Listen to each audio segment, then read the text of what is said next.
मैंने बचपन से सुना है, किसी भी कोई भी धार्मिक बुक को पढ़ के देख लो, उठा के देख लो, सब ये कहते हैं खुद को जानो, खुद को जानो, खुद को जानो, अपने भीतर जाओ।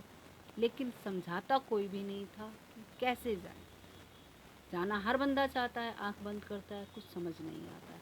वो सोचता है शायद पता नहीं कोई और बताएगा या कोई और रास्ता है, या जो कीर्तन सत्संग ये सब चीज़ें ही शायद आंखें बंद करना और अंदर जाना है। लेकिन कहीं कभी कुछ होता है जो ग्रंथों में लिखा है कि खुद को जाने, खुद की यात्रा में जाए। भगवान बुद्ध ने भी बार बार कहा है खुद की यात्रा में जाए।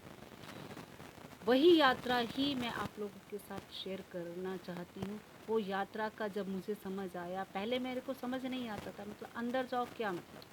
बाहर जाने का तो समझ आता है, चप्पल पहनो और निकल जाओ, यात्राओं पे निकल जाओ, किसी के यहाँ कुछ भी करना है। लेकिन अंदर जाने का तरीका क्या है, इस साइंस से समझ आया। एक एक स्टेप, एक एक स्टेप, एक एक स्टेप। जब तक आप अंदर का स्पेस नहीं देख पाओगे तो अंदर जाओगे कैसे।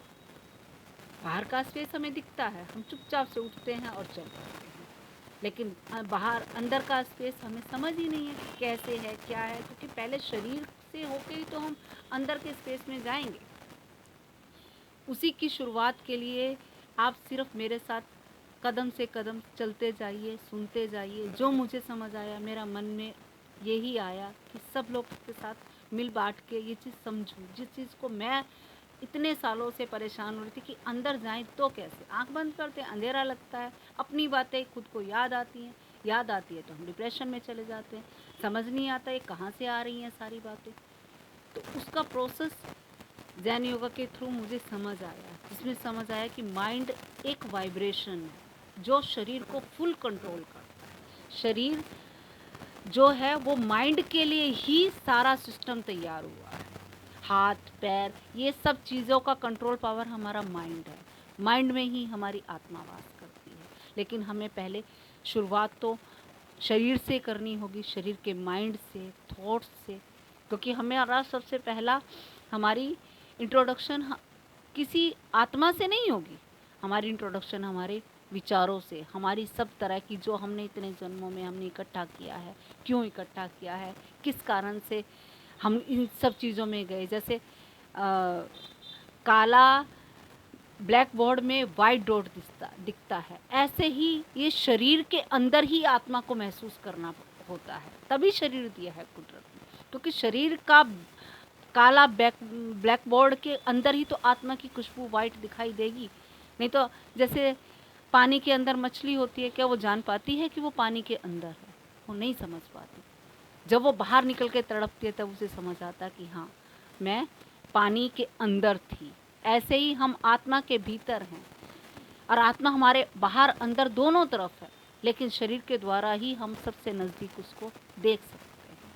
लेकिन उसके लिए हमें जन्मों जन्मों की यात्रा करनी होगी। लेकिन हम इस रास्ते से जाएंगे तो कुछ ही जन्मों में हम इस यात्रा को, जो बुद्ध का मार्ग है, उस मार्ग से, जैन योगा के मार्ग से, बहुत जल्दी कुछ ही दिनों में आपको अपने अंतर समझ आने लगेगा कि किस कारण से हमसे ये गलत होता है, ये ठीक होता है, कैसे माइंड काम करता है। आपने कभी देखा, मैंने चैनल का नाम रखा है डीप इनसाइट। एक इनसाइट होती है, एक बाहर की बात होती है। बाहर की बात कोई हमें एक चीज़, वही बात हमारे मन में खुद से आती है तो हम उसके लिए कर्म करते हैं। हम कहते हैं कि हाँ वाकई मैंने ये गलत किया, मुझे ये नहीं करना चाहिए था। लेकिन वही बात कोई दूसरा कह देता है, वो बाहर से आवाज़ आई है तो इसलिए रिएक्शन करता है। तुम्हें मेरी अच्छाइयाँ तो दिखाई नहीं देती, आपकी नज़र तो मेरी बुराइयों पे ही है। लेकिन है तो सिर्फ वो एक बात के लिए इंडिकेशन था, लेकिन अंदर से आई तो हमें ज़्यादा समझ आती है। हमें लगता है कि हाँ, क्योंकि हम अपने आप को एक विचार को ही खुद मान बैठे हैं। हमें पता ही नहीं कि हम कितना विराट हैं। हमारा माइंड एक्चुअली क्या है, फुल वाइब्रेशन से बना है। आँखों से वाइब्रेशन आई, टच से वाइब्रेशन आई, खुशबू से आई, कानों से आई, इंद्रियों से, कहीं से भी वाइब्रेशंस आई, हम उन वाइब्रेशंस में बह जाते हैं। बहने की वजह से हमें समझ नहीं आता कि हम क्या करें। आप, हमारा माइंड 4 हिस्सों में बटा हुआ है, जिसमें 4 सेक्शन हैं और 7 सेंटर्स हैं। पहला सेक्शन है हमारा, वो हमारा जो ब्रेन है सबसे नज़दीकी, उसके साथ में है। और चौथा सेंटर जो है वो ईश्वर के पास में है, वो ईश्वर ही हो जाता है जो चौथे सेंटर तक पहुंच जाता है। पहले सेंटर में हम लोग इस वक्त हैं। दूसरा सेंटर है, उसके भी दो भाग हैं, एक 2A एक 2B। 2A हमारे शरीर को खुद ब खुद कंट्रोल करता है, सांस लेता है, खाना पचाता है, जो भी एक्टिविटीज़ हमारी फिजिकल हो रही है वो हमें हमारी मतलब हमें समझ भी नहीं, हमें पता भी नहीं, कुछ भी, वो ऑटोमेटिक चलती है, कुदरती चलती है। उसका कंट्रोल हमारे हाथ में नहीं, कुदरत ने सेक्शन 2A के हाथ में दिया है। और सेक्शन 2B हमें डेवलप करना होता है। और सेक्शन 3 में जो पहुंच जाता है वो मिस्टिकल पावर्स में पहुंच जाता है। आपको ये थोड़ा अजीब लगेगा कि शायद मैं अंधविश्वास वाली बातें कर रही हूँ, लेकिन आप धीरे धीरे सुनते जाएंगे। मैं पूरी साइंटिफिक समझी हूँ और इस चीज़ों का असर मैंने अपनी ज़िंदगी में देखा है। तो प्लीज़ आप एक बार सिर्फ सुनते चले जाइएगा, आपको खुद को फ़र्क पता लग जाएगा। मैं आज सिर्फ इतना ही बताना चाहूँगी, हमारे माइंड में 4 सेक्शंस हैं, section 1, section 2A 2B, section 3, section 4। Section 4 ईश्वर का है।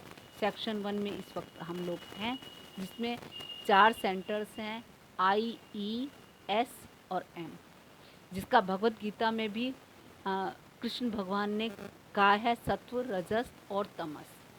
सत्व यानी इंटेलिजेंस सेंटर, इमोशन सेंटर, और एस यानी सेक्सुअलिटी सेंटर यानी तामसिक गुण।